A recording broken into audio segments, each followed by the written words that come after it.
Bienvenidos al canal educativo de la Escuela Militar de Medicina de México. Muy bien, hoy vamos a sumergirnos en una de esas entidades que de verdad ponen a prueba nuestro juicio clínico, la enfermedad de Alexander de inicio en el adulto. Este será nuestro mapa. Primero, vamos a las bases, a su fisiopatología y genética. Luego, exploraremos el increíble espectro clínico que presenta. Después, nos meteremos de lleno a las claves diagnósticas en la neuroradiología. Analizaremos unos casos clínicos muy ilustrativos. Y para cerrar, veremos cómo navegar el diagnóstico diferencial y el manejo. Para poder entender esta enfermedad, pues hay que empezar por el principio, a nivel molecular. ¿Qué es lo que está fallando realmente en el corazón de estas células glial? A ver, en esencia, la enfermedad de Alexander es una astrocitopatía. Es una falla estructural causada ¿por qué? Por variantes en el gen de la proteína ácida fibrilar glial, o como todos la conocemos, GAFAP. Esta mutación, lo que hace es provocar una acumulación tóxica que va a formar las famosas y temidas fibras de Rosenthal. Ahora, la visión clásica de esta enfermedad siempre ha estado muy ligada a la pediatría, pero, y aquí es donde todo cambia, los datos son, contundentes. Casi la mitad de los casos, un 41% para ser exactos, debutan después de la infancia. Esto no es un dato menor, nos obliga a replantearnos por completo en quiénes debemos sospechar este diagnóstico. Y bueno, de la molécula saltamos a la clínica, al consultorio, que es donde está el verdadero reto. Y es aquí donde la enfermedad de Alexander se nos presenta como un auténtico camaleón neurológico. Miren, la diferencia no es para nada sutil. Es un giro de 180 grados. Hay que literalmente borrar de la mente la imagen clásica del niño con macrocefalia, crisis convulsivas y una afectación frontal masiva. En el adulto, el ataque se concentra en el tronco encefálico y el cerebelo. ¿Y cómo se manifiesta? Con síntomas vulvares, con ataxia y con espasticidad. El campo de batalla neurológico es otro completamente distinto. Y justo aquí, en lo atípico, está la clave para un diagnóstico temprano.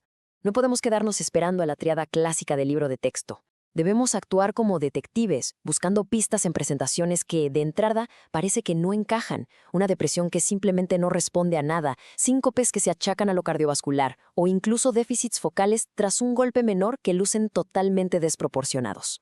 Ojo, estas son las verdaderas banderas rojas que deben encendernos todas las alarmas. Ahora, frente a un cuadro clínico tan variado, tan polimorfo, ¿cuál es nuestra brújula? ¿Nuestro mapa? La respuesta, sin lugar a dudas, está en la neuroimagen. La resonancia magnética no solo nos va a ayudar a sospecharlo, sino que puede llegar a revelar hallazgos que son prácticamente patognomónicos. Miren, observemos esta comparativa, porque de verdad que habla por sí sola. A la izquierda vemos el cerebro infantil, con esa afectación masiva, casi como una llamarada en la sustancia blanca frontal. Ahora, a la derecha, el adulto. Fíjense cómo el fuego, por así decirlo, se ha desplazado completamente hacia abajo, hacia la fosa posterior. Es una geografía patológica totalmente diferente. Y ahora sí, llegamos al hallazgo estelar, la joya de la corona en la resonancia. Pongan mucha atención a la atrofia, que es devastadora, del bulbo y de la médula cervical. Ahora compárenla con la protuberancia, que se mantiene relativamente intacta, preservada. Esta silueta tan particular, tan inconfundible, es lo que conocemos como el signo del renacuajo. Ver esta imagen en el contexto clínico adecuado es casi tener el diagnóstico en la mano. Muy bien, la teoría y las imágenes son la base, pero vamos a ver cómo se ve esta enfermedad en el día a día, en pacientes de carne y hueso. Estos casos clínicos son las verdaderas perlas que nos enseñan a pensar en la enfermedad de Alexander cuando hay que hacerlo. Este primer caso nos enseña una gran lección de humildad diagnóstica. Imagínense, por décadas, esta paciente vivió con la etiqueta de una degeneración espinocerebelosa. Pero ¿dónde estaba la clave? Estaba oculta en su pasado, un historial de convulsiones febriles. Un dato que, al volver a ver las imágenes, reescribió por completo su historia. Esto nos recuerda algo. Nunca, pero nunca hay que subestimar el poder de una buena anamnesis. Ahora imaginen a esta paciente, 70 años, en el consultorio. Sus quejas, síncope, inestabilidad. El primer pensamiento, casi en automático, nos lleva a una sinucleoinopatía, probablemente una atrofia de sistemas múltiples. Vaya, es que es un imitador perfecto. Pero una vez más, la resonancia nos grita la verdad con esa atrofia vulvar tan marcada. La disautonomía entonces puede ser la puerta de entrada para el diagnóstico. Y este último caso quizás sea el más importante. El paciente llega por una caída y su resonancia inicial es sutil. Francamente, es fácil de pasar por alto. Pero, en la exploración física, hay un hallazgo que lo cambia absolutamente todo: mioclono palatino. Colegas, este signo clínico es una bandera roja tan pero tan potente que nos obliga a buscar esa atrofia medular con lupa y a no descansar hasta tener la confirmación genética. Muy bien, ya con estos casos en mente, vamos a armar nuestra estrategia diagnóstica. ¿Cómo vamos a distinguir la enfermedad de Alexander de sus principales imitadores y cuál es el camino correcto para llegar a la certeza? En la trinchera clínica, el gran diagnóstico diferencial, el que siempre está ahí, es sin duda la esclerosis múltiple. Pero las pistas son claras si sabemos dónde buscarlas. La enfermedad de Alexander tiende a ser simétrica, la esclerosis múltiple, asimétrica. Alexander ataca el bulbo, la esclerosis múltiple prefiere la médula torácica.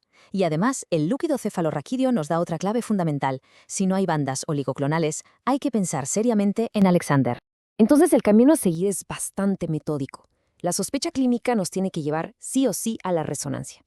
Si la resonancia nos muestra los signos clave que ya vimos, el paso final, el que es ineludible, es la genética.